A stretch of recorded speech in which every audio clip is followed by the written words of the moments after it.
Salut Cassie, ça va bien?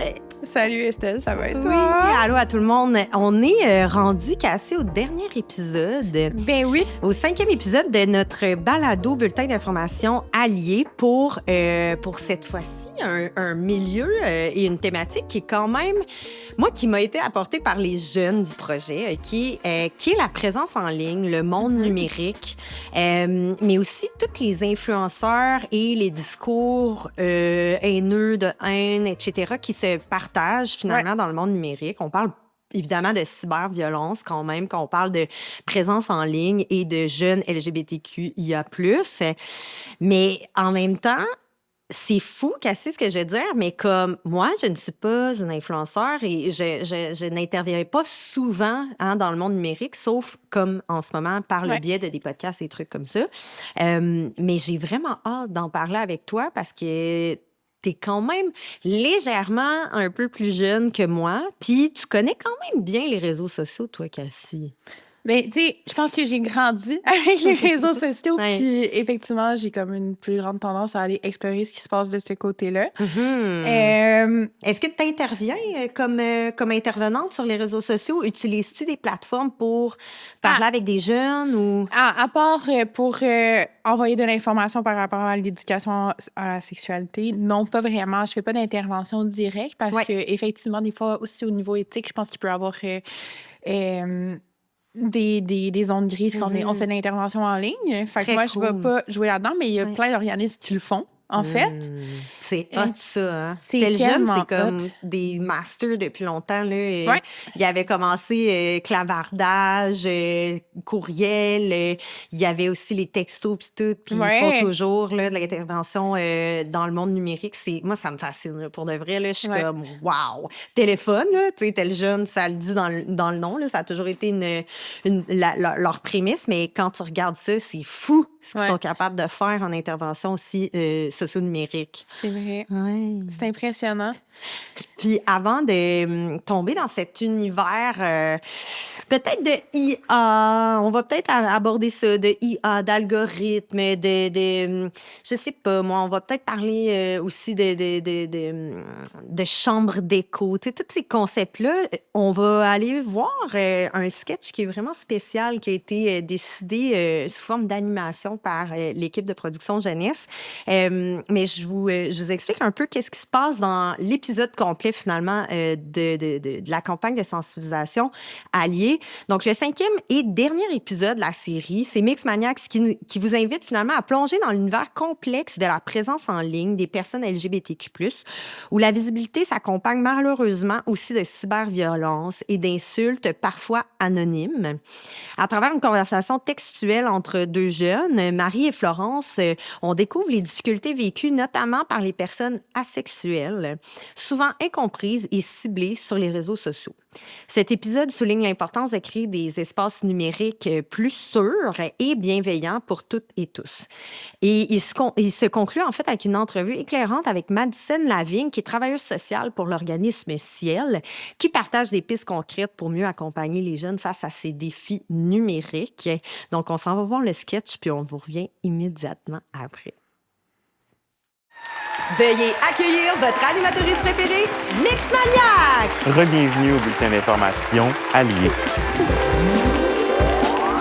Il y a du beau puis il y a du moins beau en ligne. Le beau, par exemple, c'est les débats, la communauté qui se crée, la visibilité, les échanges. Et il y a le moins beau. Il y a les attaques, il y a les insultes, il y a le harcèlement. Et il y a les cyberviolences. Saviez-vous qu'une étude mondiale commandée par VPN Mentor nous révèle que les personnes asexuelles se sentent le moins en sécurité en ligne parmi tous les membres de la communauté LGBTQ+. Et ça, c'est une réalité qu'on ne peut pas ignorer et dont il faut toujours discuter. Et je vous invite alors à en savoir plus avec moi et à plonger dans la capsule du jour. Allô? J'ai vu tes vidéos TikTok que tu mets à propos de ton asexualité puis j'aime full ton contenu. Ça m'aide beaucoup.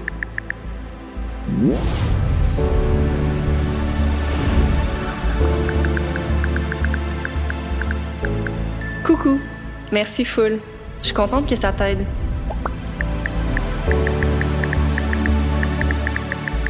En fait, c'est pour mon petit frère qui a fait son coming out en tant qu'asexuel le mois dernier et j'essaie d'être là pour lui.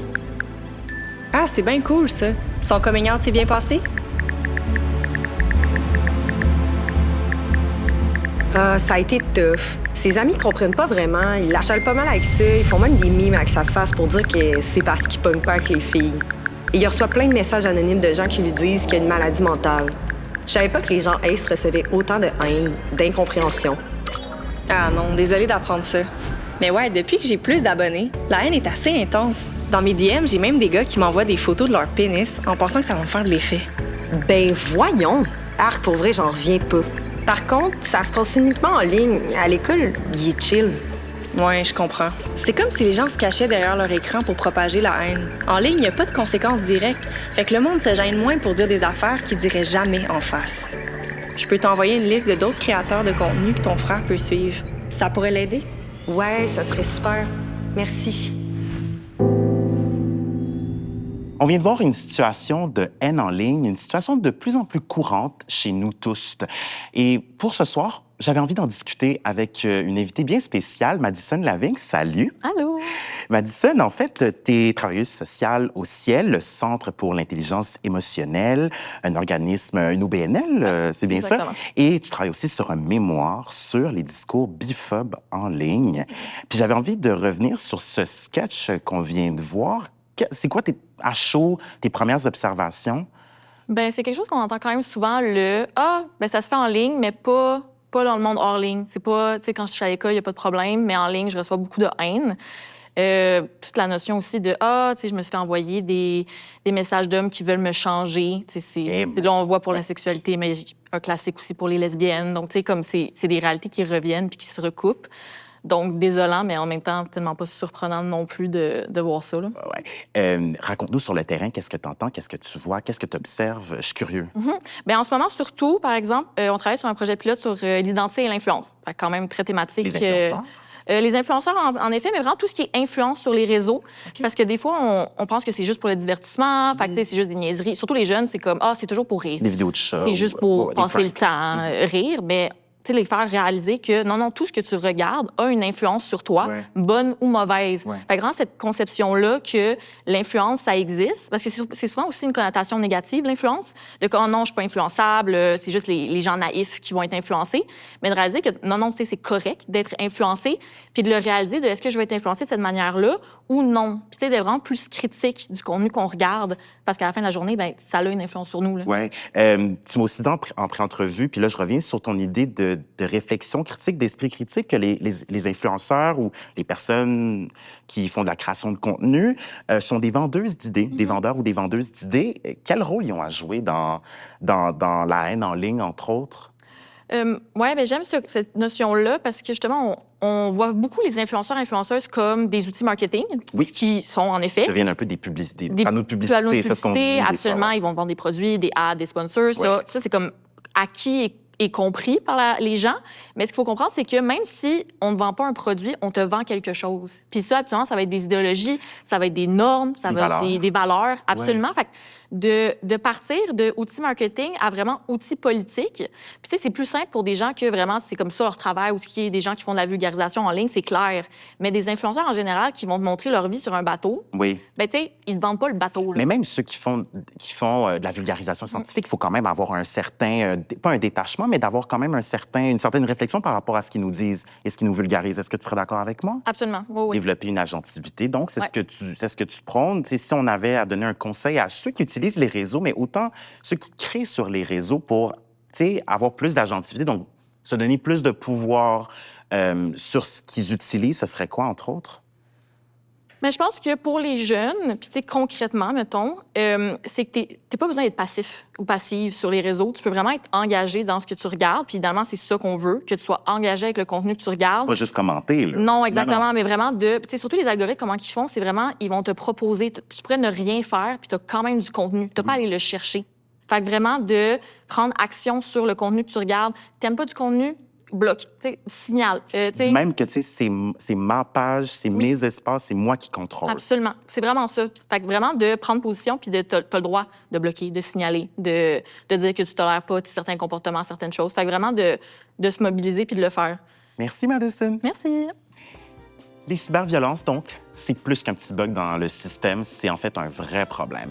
Mais comme on vient de l'entendre avec Madison puis avec ce qu'on a vu dans notre sketch aujourd'hui, je pense qu'on est capable tous et toutes de créer des espaces plus humains, même en ligne. Et sur ce, je vous retrouve la semaine prochaine pour un autre bulletin d'information allié.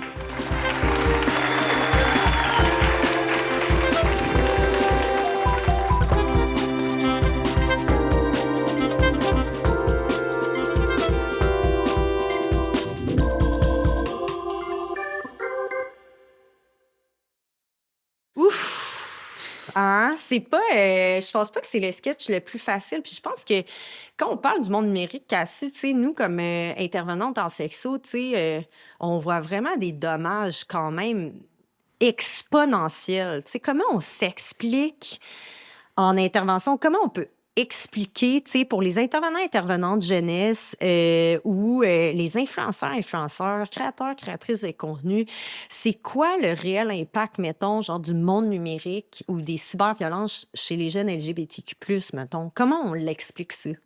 Déjà, je pense que le monde numérique, contrairement à un espace comme l'école, ce n'est pas fermé. Fait qu'il n'y a aucune limite à ce qui peut se passer là-dedans. Ouais. Tu sais, à l'école, là, mettons, là, l'intimidation que tu vis, là, tu la vis dans certains contextes. Ouais. Tu sais, mettons, la pause, c'est là que ça se passe. Puis là, je dis pas que c'est mieux ou whatever, mais tu sais, Ouais, non. il y a quand même, genre, des endroits délimités, des moments délimités où est-ce que ça se passe. Alors que numérique, ça se passe 24 heures sur 24, ça peut être mondial. Ça peut être une autre tranche d'âge. Ça peut être du monde de 60 ans. Ça peut être du monde de 8 ans et demi là, sur Roblox, genre. Ouais. Il y a comme pas de limite à ce qui peut se passer. Puis fait que c'est vraiment difficile de mettre une limite à ça. Ouais. Puis l'affaire aussi, c'est que l'Internet n'oublie jamais. Fait qu'il pourrait avoir quelque chose, un enjeu, un événement qui arrive pour qu'une personne se fasse intimider ou exposer pour quelque chose. Ouais. Puis ça pourrait ressortir tous les 6 mois. Fait qu'on n'a jamais la garantie qu'il y a une fin à ça. Pour vrai, on dirait que peut-être que c'est moi, puis mon tendre enfance, tu sais, sans monde numérique, mettons, puis mon adolescence, tu sais, sans l'univers. Tu sais, moi, Facebook est arrivé en secondaire 5, là. Tu sais, comme, to be honest, j'ai pas vécu ça. Puis c'est correct qu'on le vive autrement aujourd'hui, puis que des générations le vivent autrement, mais c'est, tu sais, quand tu dis, là, une goutte d'eau dans l'océan, là, c'est comme... Là, aujourd'hui, là, l'intimidation, c'est plus une goutte d'eau dans l'océan. C'est l'océan qui ramasse, finalement, Ça genre peut. la personne. Tu sais, c'est comme si... On dirait que tu me parlais, puis j'étais comme... C'est comme un tsunami, et non pas juste comme un coup sec. Tu sais, c'est comme un tsunami de commentaires haineux, un tsunami de perspectives, d'idéologies qui sont blessantes, qui sont déshumanisantes, finalement, que les jeunes LGBTQ+, peuvent vivre. Oui, exactement. Puis, il y a, encore une fois, c'est qu'il y a la notion du temps. Si, admettons, dans un monde réel, on assiste à ça, on peut mettre des choses en œuvre Ouais. pour changer les choses. Mettons, dans une école, on peut commencer à faire des activités de sensibilisation pour réduire ça. On peut commencer à donner des conséquences aux gens qui font ça. Ouais. Sauf que sur Internet, l'algorithme, t'as pas de contrôle là-dessus. Fait que, tu sais, une vidéo qui passe bien pendant genre 1 mois, puis tout va bien, pourrait se retrouver dans un autre algorithme dans 2 mois, puis là, ça explose. Fait qu'il y a aussi ça, il n'y a jamais de limite dans le temps. Là. Oui, puis moi, il y a une chose, puis j'ai pas lu là-dessus, là, je ne suis pas experte non plus des réseaux sociaux, mais tu sais, je me suis rendu compte aussi que, tu sais, mettons, tu sais, comme les Reels d'Instagram deviennent les Reels de Facebook, puis il y a comme quelque chose d'organique qui se crée, là, sur... Souvent, Ouais. Ce que j'observe beaucoup, c'est que ça part de TikTok, ça se rend sur Instagram, puis ça va à Facebook. Facebook, c'est comme la dernière ligne, parce que pour ceux qui sont un peu moins familiers avec ça, les jeunes, ça n'utilise pas Facebook, Ouais, en c'est général. ça. Exact. Fait que c'est comme si, mettons, tu sais, moi, je pense à... Tu sais, là, on a parlé de plein de milieux dans des séries balado, puis là, on arrive dans un milieu qui est pas un espace tangible, puis qui a pas, comme tu dis, de limite de temps, tu sais.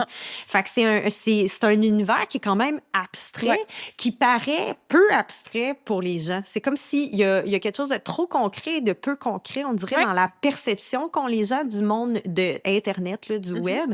Mais ce que tu es quand même en train de dire, c'est que ça peut juste comme infiniment roulé en bloc, finalement. Ouais. Fait que, mettons une vidéo d'une personne qui a des commentaires haineux à l'égard des jeunes LGBTQIA+, ou des personnes trans, ou des jeunes trans, non-binaires, etc., ben va finir par se retrouver dans plusieurs plateformes, déjà d'une part, et va se retrouver genre dans les mains d'une pluralité de personnes qui sont peut-être pas concernées par cette intimidation-là, Oui, mais qui effectivement. vont peut-être réagir positivement.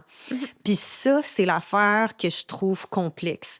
Tu sais, mettons, les gens vont faire, mettons, des discours haineux, mais moi, le gros bout qui m'effraie beaucoup de ça, de cette intimidation-là, de ces violences-là que les jeunes LGBTQIA+ peuvent vivre, c'est les commentaires. C'est pas juste l'influenceur ou l'influenceuse, mais c'est les commentaires des gens, tu sais. Est-ce que dans ta pratique, tu es capable de concevoir comme intervenante de milieu, tu sais, de concevoir l'impact que le monde numérique a sur les jeunes queers, par exemple? Oui, je le vois parce que l'affaire, c'est que, mettons, 2 jeunes ont des chicanes physiques, là, où est-ce que je suis. Ouais. Puis là, dans la journée, ça passe sur les réseaux sociaux. Puis tout le monde est mis au courant, mais comme concrètement, tu le vois pas venir parce que personne s'est croisé, là. Impossible. Fait que ça aussi, là, puis là, c'est que ça peut générer aussi beaucoup d'anxiété aux personnes avec qui on a intervient parce que tu sais pas trop ce qui se passe en ligne. Fait que t'as même pas le contrôle sur l'information qui peut les être profs ou transmise. les intervenantes sont pas invités sont pas invités sur les plateformes ou les Puis chats. c'est aussi difficile de se placer. Des fois, nous autres, en tant qu'adultes, si un jeune vient de voir puis il est comme, voici des commentaires que je reçois, c'est comme, OK, je comprends. Je sais pas c'est qui ces nicknames-là que tu me montres en ce moment non plus. Là, genre, c'est pas comme si je pouvais venir faire un retour avec ces personnes-là que j'ai aucun moyen de retracer non plus, bien souvent. Là. Hey, ça, là, c'est vraiment fou, là, ce que tu Ouais. es en train de dire. Fait que, mettons que t'arrives, le jeune t'arrive ou la jeune t'arrive, OK, c'est une jeune queer peut-être, puis Ouais. qui fait exactement ce que tu viens de dire. Genre, check les commentaires haineux que je reçois. Rendu là, c'est quoi nos outils, nous autres, dans l'intervention? C'est quoi qu'on peut réellement faire? On sait pas c'est qui les gens. Tu sais, c'est anonymisé. Fait que qu'est-ce que tu veux qu'on fasse? À qui, tu sais, est-ce que c'est de se concentrer sur le ou la jeune puis de voir, OK, là, reste avec moi, là, on essaie de pas, genre, dissocie pas, là, tu sais, reste avec moi puis on intervient direct avec le jeune ou la jeune à ce moment-là? Ouais. De mon côté, c'est ça que je fais. Ouais, puis quand ça comment, arrive. puis comment tu les aides, mettons, à se détacher d'un aussi grand, mettons, discours haineux à leur égard ou à l'égard de leur identité, Je mettons? pense que ça va vraiment dépendre de qu'est-ce qui se passe puis Ouais. pourquoi. Là. Mais des fois, c'est aussi de travailler genre des outils d'estime de soi, de peut-être se dire, OK, je prends un break d'Internet cette semaine parce que, tu sais, genre, je l'ai dit aussi tantôt, il n'y a pas de limite de temps, mais Internet est aussi une chose qui oublie. Fait que là, tu sais, mettons, si on va dans des trends plus courtes, ben comme TikTok, quelque chose est viral aujourd'hui, demain matin, on est passé à autre chose. Puis des fois, c'est aussi le laisser le temps faire. Puis ça, c'est vrai dans n'importe quel type d'intervention, j'aime ça, ce que que tu ce dis, soit autant en éducation à la sexualité que n'importe quelle intervention qu'on Ouais, fait. ouais. Des fois, il faut rappeler aux gens là, qu'il faut juste dormir à soir, puis demain, ça va être une autre journée. Puis là, genre, ça a l'air tellement simple à dire, puis effectivement, qu'on est envahi, me faire dire « couche-toi, puis dors, puis demain, ça va être une autre journée », peut-être le recevoir, tu sais. Rends-toi là. Rends-toi Tu là. vas être capable, là. Tu sais, c'est ça. Ouais. D'être comme, OK, ben peut-être que j'utiliserai pas Instagram genre dans les prochains jours. Tu sais, attendre que cet algorithme-là, il passe. Encore une fois, c'est du cas par cas. Des fois, effectivement, il y a des instances comme l'école qui doivent intervenir, surtout quand on sait que c'est comme des jeunes de l'école qui font ça, puis tout ça, puis ça va être. Ben, les menaces violentes et de mort, j'imagine qu'il y a quelque chose que... Ben, c'est ça l'affaire, Cassie. Moi, je me souviens, quand j'ai quitté l'intervention arabe, tu sais, dans notre milieu, dans le milieu où tu travailles, que j'ai travaillé aussi, je me souviens, mais qu'est-ce qu'on peut faire, mettons, sur... Tu sais, là, les discours haineux à l'égard des personnes queer, c'est une chose, mais mettons, là, des discours comme... tu sais, des discours très violents, là, tu sais, mettons, des menaces, exemple. là. Ça, j'imagine que les milieux tangibles et réels d'intervention, les écoles, ou ça peut-tu faire quelque chose? Il y a contre ça? moyen de. Tu peux aller porter plainte à la police, là, si t'en reçois, là. Ouais, c'est ça. Il y a des choses que tu peux faire, toi, en tant que personne victime de violence sur Internet, là. Ouais. Ouais. Ça, tu le rappelles aux jeunes, j'imagine, puis t'en parles. Puis est-ce que tu il y a un peu aussi les enseignants puis les enseignantes qui sont comme démunis, peut-être? Je pense que j'ai jamais fait d'intervention massive par rapport à ça non plus. Là. Non. Effectivement. Là. Est-ce que tu penses que c'est une chose qui peut-être serait utile chez les professionnels? Parce que, tu sais, moi, ce que j'entends beaucoup, c'est... Tu sais, là, j'avais rarement vu du monde désarmé comme ça, mettons. Là. Parce que nous, à Les Trois Sexes, on a une formation qui s'appelle Protagoniste de ton cyberplaisir sur les enjeux de cyberviolence basés sur le genre en ligne. Et sincèrement, je pense que c'est la thématique dans ma vie en tant que sexologue où j'ai formé des professionnels et j'ai rarement vu des dettes.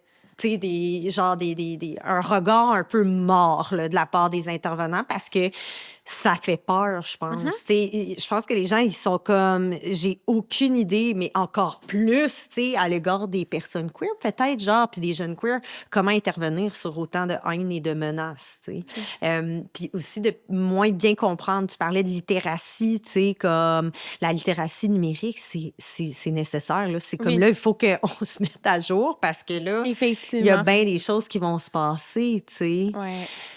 Il y a une chose aussi que je pense qui est comme importante à considérer dans le fait d'intervenir en ligne ou d'intervenir sur un cas qui s'est passé dans l'espace numérique à l'égard des jeunes LGBTQIA+, mais c'est...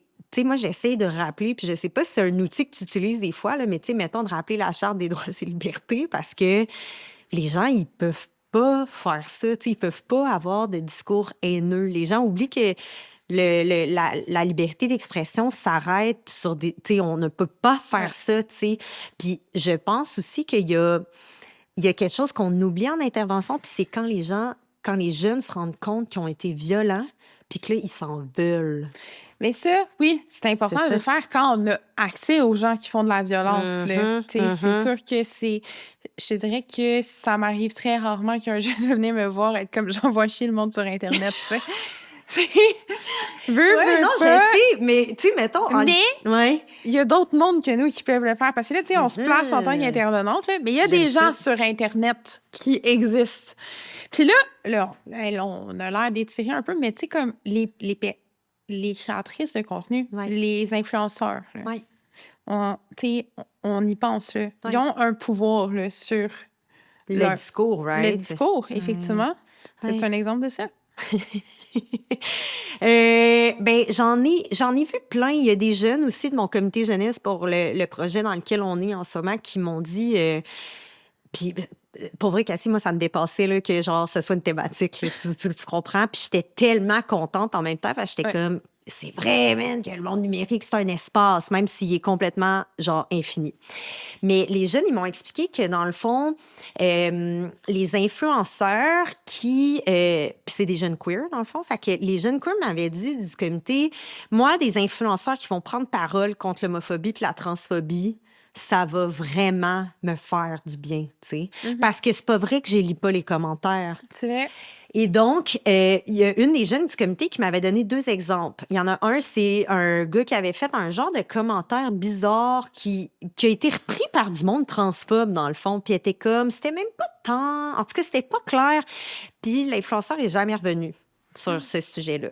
Et ça l'avait vraiment choqué la communauté LGBTQ+, à savoir comme qu'est-ce qui se passe, tu sais. Fait que les jeunes étaient comme, hey, tu sais, pour vrai, cancel, là, tu sais, je vais m'en aller, je vais te unfollow, tu sais, je vais arrêter de m'abonner à ta page. Et inversement, des personnalités plus publiques, mettons YouTube, qui vont genre dire... Hey, tu sais, by the way, je sais qu'il y en a plein là, qui sont haineux là, dans mes commentaires. Puis moi, j'accepterai plus ça. Fait que vous pouvez vraiment partir. J'ai pas besoin de vous. J'ai pas besoin, genre, d'avoir des abonnés. Puis les jeunes, ce qu'ils me disaient, c'est même si c'est pour nous, mettons, là, on le sent qui nous défend, dans le fond, là, les jeunes me disaient, tu sais, ça va au-delà de ça, tu sais. C'est comme si, mettons, oui, moi, je me sens reconnue, mais ce que eux entendaient dans le fait de backer les communautés LGBTQ+, jeunesse, mettons, c'était que, dans le fond, cette personne-là allait se battre contre la haine, dans le fond. Ouais. Et ça, les jeunes étaient vraiment contents de ça. Puis, mais en même temps, tu peux observer qu'il y a vraiment des gens qui se désabonnent parce que la personne lutte contre l'homophobie et la transphobie. Fait qu'il y a comme tout ça comme exemple que moi, j'ai reçu, puis j'étais comme, waouh, les gens ont vraiment un pouvoir d'agir, tu sais, pour intervenir. Maintenant, je sais pas c'est quoi la meilleure solution pour des influenceurs ou des influenceuses qui eux-mêmes ou elles-mêmes peuvent être qu'est-ce que je fais avec ça, là? Comme un enseignant ou une enseignante dans une école que la cyberviolence a pris le dessus de comme sa classe, mettons. Qu'est-ce qu'on peut dire à ces influenceurs-là ou ces influenceuses-là, tu sais, mettons, pour améliorer cette lutte contre la haine? Ben, tu sais, genre, ceux qui font du contenu en mode général, pas nécessairement éducatif, puis qui reçoivent ces commentaires-là, ce que je peux dire, c'est qu'il y a moyen de filtrer les commentaires. Il y a moyen de mettre des mots-clés qui sont refusés. J'adore. Peut-être que je dirais autre chose à des gens qui font de l'éducation, parce que des fois, c'est important d'avoir ces commentaires-là pour comme les exposer, puis être comme, on part de là, puis c'est autre chose. Puis c'est aussi du cas par cas. Chacun fait à sa façon comment il est à l'aise aussi. Mais il y a vraiment moyen de mettre des filtres dans ton algorithme pour être comme personne ne peut commenter ces mots-là sur mes vidéos. Puis déjà, c'est un bon filtre. Adresser les propos, être comme tolérance zéro. C'est pas mes valeurs. Vous avez pas d'affaires ici si c'est les vôtres. Il y a façon de le faire. Puis déjà, encore une fois, c'est que de le nommer, mais ça va être entendu par autant les gens qui en ont besoin de l'entendre. Là. On parle de tout ça, mais je pense aussi que l'Internet peut avoir un impact positif pour les queers. De quelle manière c'est possible pour les jeunes LGBTQ+? Le besoin de communauté est là, puis c'est pas toujours facile d'aller le trouver. Ouais. Je pense que au courant du podcast, on a souvent illustré qu'on est quand même deux personnes avec plein de choses en commun, mais quand même très différentes, toi et moi. Vraiment. Puis, dans la vie, c'est pas toujours facile de trouver sa communauté, encore moins quand t'es ado. Ouais. Puis, encore moins quand t'es isolé, autant, genre physiquement. Mettons, t'habites en région. Oui, tout à Là, fait. Toi, tu donnes tes bons exemples de sport depuis le début. Tu sais, moi, ça n'a jamais été mon thing. Je suis peut-être plus dans le crowd artistique. Si on avait été ensemble dans la même école secondaire à Mont-Laurier, là, puis qu'on avait été les deux seules personnes queer de l'école, on aurait peut-être eu le lien en commun, on est queer, mais peut-être qu'en même temps, on n'aurait pas eu d'autres liens en commun. Puis ça aurait été difficile de se percevoir, de se renvoyer une image, puis de se sentir bien. Puis ça, c'est le cas pour beaucoup d'ados. En ligne, là, des fois, c'est que tu peux trouver ta niche de personnes, rencontrer d'autres gens, rencontrer d'autres réalités. Parce que ce qui est le fun aussi en ligne, là, c'est que, justement, tu peux rencontrer des gens de partout. Tu peux te faire des amis, genre, américains qui vivent leur queerness d'une autre manière, puis de pouvoir en parler. Tu peux rencontrer une personne trans qui est plus assumée que toi, puis qui peut te montrer, genre, comment elle vit sa transidentité, puis ça peut t'inspirer, puis être comme, hey, ça existe, il y a des mots sur ce que je vis. De voir des gens exister positivement, là, ça fait tellement de bien. C'est en fou, général. hein? Puis effectivement, les communautés en ligne, ça peut sauver des vies, puis comme donner, genre, un soutien nécessaire au développement des jeunes queer aussi, là. Oui, puis je pense que c'est important de parler aussi des influenceurs puis des influenceuses ou des personnes qui vont prendre le temps, tu sais, en tant que personne queer, de tendre la main vers les jeunes puis de leur dire que, tu sais, t'es valide, fais attention à toi, prends soin de toi, trouve tes gens, tu sais, parce que, mettons que tu parles à quelqu'un qui vit en Italie, par exemple, puis que tu t'entends super bien avec, c'est comme, tu sais, je pense qu'une des choses que j'aime aussi des communautés en ligne, c'est comme, tu sais, trouve ton monde aussi chez toi, va parler dans des groupes de discussion, tu sais, comme reste pas juste entre nous ici, mais essaie de voir avec les autres. Puis je pense qu'une des forces, pour vrai, comme c'est ça, tu sais, puis c'est un peu le but du balado, c'est de dire, il faut trouver aussi ses alliés, genre, trouver ses communautés en ligne et dans la vie réelle, c'est incroyable, mais aussi de s'ouvrir aux alliés, tu sais. Puis je pense que ça, les influenceurs, influenceuses le font vraiment bien. Soit qu'ils sont concernés par les droits LGBT ou ils luttent pour que les gens existent puis que les jeunes puissent s'émanciper, tu sais. Mais c'est vrai que c'est une bonne chose que le numérique puisse offrir cet espace-là d'expression de soi, d'exploration aussi de l'identité, de l'orientation sexuelle des jeunes et de tout le monde, là, en fait. Là, je pense qu'Internet nous permet de faire ça, mais quand on tombe, tu sais, quand on est là-dedans, justement, puis quand on veut permettre aux jeunes LGBTQ+, de s'exprimer, d'être là-dedans, puis quand j'entends aussi le discours ambiant, là, tu sais, qui est comme très alarmiste, presque technophobe, là, tu sais, des réalités AI, des algorithmes, des chambres d'écho, etc., je me pose quand même la question en même temps à savoir qu'est-ce qu'on peut faire en tant intervenante plus du monde réel, tu sais, pour ne pas paraître comme des personnes contrôlantes, tu sais, comment on appelle ça, tu sais, de la présence en ligne, de genre du temps d'écran qu'on dit au Québec souvent. Comment on fait pour, genre, ne pas être justement dans ce contrôle-là ou dans cette hyper sévérité-là? Parce qu'il y a des adultes qui sont comme, mais mets-moi ça au vidange, puis comme tu ne l'auras pas, tu sais, tu ne seras pas discriminé. Puis c'est comme, ouais, non, ça ne marche pas de même, là. Hey, je pense que quelque chose qu'on a ramené souvent depuis le début, là, c'est que ce qu'on ne connaît pas, ça fait peur.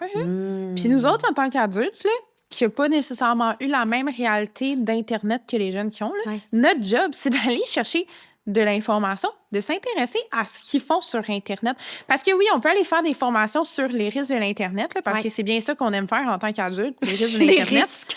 Les risques associés à l'utilisation des sites web. Non, mais on s'entend, le Millennials in a nutshell. Mais effectivement, puis c'est vraiment ça qu'on rabâche. Puis s'il y a bien une chose que j'ai souvent critiquée dans mon parcours, genre d'études supérieures, c'est que dès qu'on parle d'Internet, c'est dans le négatif. C'est genre, c'est dangereux, ça nous isole, puis tout ça. Puis effectivement, là, tous les risques cités sont là, ils existent. Il y a plein d'affaires positives aussi dans notre travail qui est là. Puis il faut savoir vivre avec. À la limite, là, pas aller suivre une information, t'asseoir avec ton jeune, puis être comme, qu'est-ce que tu fais sur Internet? Puis dans un optique, genre, critique, de jugement. Tu joues à ton jeu. OK, c'est quoi ce jeu-là? J'adore. Ça m'intéresse. La genre curiosité. Quel levier d'intervention fantastique. Puis pour vrai, là, bien souvent, dans mon expérience, le jeune il est super content de te montrer qu'est-ce qu'il a fait dans son jeu. C'est peut-être pas clair pour toi, là, mais pour lui, c'est super important. S'il passe genre 4 heures par jour sur son cell, c'est qu'il y a quelque chose d'important, là. C'est quoi qui est important? Il y a quelque chose qui se passe. C'est ça. Parle-moi-en. Parle-moi-en, genre. Puis comme de façon ouverte, le pas, genre, pour être comme, mais là, tu sais, tu fais ça, là, il faudrait peut-être que tu aies joué dehors. Je comprends, il y a une dose à tout, là, mais comme, clairement, c'est positif à quelque part. C'est tellement vrai, là. Puis cette curiosité-là, tu sais, est tellement incroyable, tu sais, c'est tellement une qualité humaine fantastique, là. Ça nous aide à être moins dans le jugement, ça nous aide à avoir moins peur, ça nous aide à vraiment être plus courageuse, puis de se mettre en mouvement par rapport à ça. Puis tu sais, après, ben comme des fois, les jeunes, ils vont te montrer des affaires, puis peut-être que pour toi, c'est très ennuyant, pas le fun, pas intéressant, mais tu vas être en train de comprendre, par exemple. Tu vas être en train de comprendre c'est quoi qui se passe, tu sais. C'est quoi cette nécessité-là à ce jeune-là d'écouter, je sais pas moi, genre des beauty, genre, tu sais, comme sur YouTube, pour ce, comment on avait ça? Get Ready With Me? Get Ready With Me, tu sais, c'est-tu cool, ça? Quelle belle communauté, tu sais, qui met de l'avant la féminité indépendamment de c'est qui la beauty, tu sais, genre des gars, des filles, des personnes trans, des personnes non-binaires. Tu sais, c'est un monde qui existe pour ça, tu sais, qui fait du bien aux gens, dans le fond, tu sais. Mais de ne pas savoir... Effectivement, ça fait peur. Ça fait peur, finalement. On est comme, il est vraiment souvent sur son ciel, hein, cette petite-là. Puis là, c'est comme de se dire, finalement, que... on veut pas que les personnes queer non plus ou les jeunes queer se renferment. Non. Mais ça veut pas dire qu'ils se renferment, dans le fond. C'est un peu ça qu'on dit, dans le fond. J'aime ça, j'aime ça. Tout est dans le fait de l'équilibre, le dosage. Oui, le dosage. Puis, d'un autre côté, on dirait que je me dis... Tu sais, la polarisation des pensées existe. Elle est là, on baigne dedans. Plus le temps avance, j'ai envie de dire, plus c'est présent, plus ça se matérialise dans nos milieux tangibles et réels. On a parlé de plein de milieux. On a parlé du milieu familial, on a parlé du milieu de la santé, on a parlé du milieu des sports, de l'enseignement / le milieu scolaire. Puis là, aujourd'hui, on parle d'un milieu qui est comme... réel, mais intangible. OK? C'est ça. Mais ça a l'effet. Là. Effectivement. Puis tous ces milieux-là, ce sont des miroirs les uns des autres. Qu'est-ce que tu veux dire par là, par miroir? Bien, contrairement à ce qu'on peut s'imaginer, ce qui se passe sur Internet ressort dans le réel. Et le réel se retrouve sur Internet aussi. Là. Fait, C'est vraiment ça. Est-ce que oui, c'est sûr qu'il va y avoir des extrêmes dans tous ces milieux-là, mais effectivement, si tu entends des chambres d'écho sur Internet, chambre d'écho, là, est-ce qu'on peut définir ce que c'est là, pour être sûr que tout le monde se comprend? Oui, bien, moi, j'ai pas de définition très, très claire, mais tu sais, souvent, comment je le définis là, quand je fais des formations sur le monde numérique, c'est un lieu où les algorithmes répètent finalement souvent le même genre de discours idéologique. Ouais. Donc, c'est vraiment l'idée de l'écho. C'est comme quand tu vas sur un top d'une montagne et tu cries « écho », ben ça fait « écho, écho ». Et donc, pour briser cette chambre d'écho-là, ben, il faut aller dans d'autres chambres d'écho finalement pour comme essayer de contrôler ces algorithmes, on va dire. Oui, puis dans le fond, qu'est-ce qui se passe avec ça? C'est que si tu es intéressé par un point de vue, ben, tu vas te retrouver dans un algorithme qui promouvoit ce point de vue-là et te suggérer que des idées qui vont dans la même direction. Et donc, les gens que tu crois sur Internet ont toutes la même opinion que toi. Exact. Problématique. Ce qui fait que si, éventuellement, tu as comme une certaine idée qui se développe, comme par exemple l'homophobie, ben tu vois juste des vidéos homophobes. Ouais. Donc, tu te sens validé parce que tu as l'impression que tout le monde sur la planète est homophobe parce que tous les commentaires que tu vois et toutes les vidéos que tu vois sont homophobes. Donc, c'est normal. Donc, la norme. Donc, tout le monde devrait penser comme ça. C'est un peu ça, le principe. Ouais. Cette chambre d'écho, puis pas que, là, on s'entend les idéologies aussi politiques, géopolitiques ont cet impact-là aussi. Mais ces chambres d'écho-là, finalement, on crée ce gouffre genre idéologique. Puis on le voit, on le voit dans chacun de ces milieux-là. Puis il faut, à quelque part, je pense que j'ai envie d'être assez drastique par rapport à ça, il faut être capable d'ouvrir le dialogue, de continuer à ouvrir un dialogue qui est pas juste genre violence à violence, là, qui est comme j'ai envie de t'écouter. Un peu comme tu disais, tu sais, en tant qu'intervenant, en tant qu'adulte, n'importe, tu sais, peu importe c'est quoi notre rôle finalement à l'égard d'un enfant ou d'un jeune LGBTQ+, c'est de se dire OK, il faut que j'essaye de comprendre qu'est-ce qui se passe. Il faut que j'essaye de comprendre où mes biais. Il faut que je reste curieux. Il faut que je reste curieuse à savoir qu'est-ce que je veux amener de pertinent, mettons, à mon intervention aussi. Tu sais, parce que tu sois un influenceur, que tu sois une enseignante, que tu sois un infirmier clinicien, que tu sois un coach ou qui que ce soit là, dans la société québécoise qui travaille tous les jours ou presque de sa vie à intervenir auprès des jeunes, on a vraiment un pouvoir d'agir finalement pour les protéger les jeunes LGBTQ+, mais aussi protéger la sécurité puis les droits humains finalement là, des jeunes. Fait qu'on l'a, on est capable, hein? Ouais. On va être capable de faire ça. On sait pas quand que ça va marcher, par exemple. On va travailler fort. On va l'essayer, OK? Essayons ça. On va commencer maintenant. Non, mais sincèrement, je pense que cet épisode-là, il me fait quand même... Il est sensible parce que c'est tellement tough ce qu'on lit, puis c'est tellement tough ce qu'on est en train de voir là, en live stream là, sur les réseaux sociaux. Là, comment c'est difficile, comment les guerres, tout ça. Mais je pense qu'effectivement, qu'il faut qu'on se retrouve des fois un peu face à face. Il faut se retrouver avec des gens qui ne pensent pas comme nous. Il faut se retrouver avec des jeunes, et entre jeunes pour essayer de voir c'est quoi nos propres solutions. Puis aussi, en tant qu'intervenant, intervenante ou peu importe, de voir, OK, qu'est-ce que j'ai fait aujourd'hui là, pour comme, faire de ce monde un monde un peu meilleur. Très idéologique, mon affaire, mais je niaise pas. Moi, je crois. Mais c'est un peu notre rôle, c'est d'être facilitateur là-dedans. Oui. Fait qu'on va essayer de rendre ça plus facile, hein, ou du moins plus agréable. Merci, Cassie, pour cette discussion. Merci à toi, Estelle. C'est toutes que des discussions qu'on a eues, puis je suis vraiment contente d'avoir fait ça avec toi. Cassie, as-tu un mot de la fin pour nos auditeurs et auditrices? Un message d'espoir, peut-être? Je pense que ça se ressent si tout le monde fait de son mieux dans cette histoire-là. J'aime ça. Ayez pas peur, faites de votre mieux. Puis si vous faites des erreurs, c'est vraiment normal. Là. C'est normal, puis on fait juste se reprendre. Ouais. Et on devient meilleur avec le temps. Oui, vraiment, 100%. Merci pour ça, c'est vraiment great. Pour une dernière fois, ce balado est une production de Les Trois Sexes en collaboration avec Réservoir Audio pour l'enregistrement et le montage. Le bulletin d'information allié est rendu possible grâce au soutien du Bureau de lutte contre l'homophobie, la transphobie, du Secrétariat à la condition féminine du Québec. Et pour finalement poursuivre cette réflexion qui est assez complexe en soi, qui est la présence en ligne et comment intervenir dans ce milieu-là, rendez-vous sur notre site internet les3sexes.com. Vous allez trouver la brochure pédagogique qui est associée à notre thématique, mais aussi à d'autres thématiques comme les autres milieux qu'on a parlé dans le podcast. Donc, vous allez pouvoir trouver de l'information associée à la présence en ligne, des pistes de réflexion aussi, parce que c'est important de réfléchir à notre posture, mais aussi à nos rôles et responsabilités en tant que personne intervenante, et bien plus encore. Et si vous voulez suivre toutes nos actualités ou nos autres projets, parce qu'on en a pas mal, des projets à Les Trois Sexes, bien, allez juste sur nos réseaux sociaux.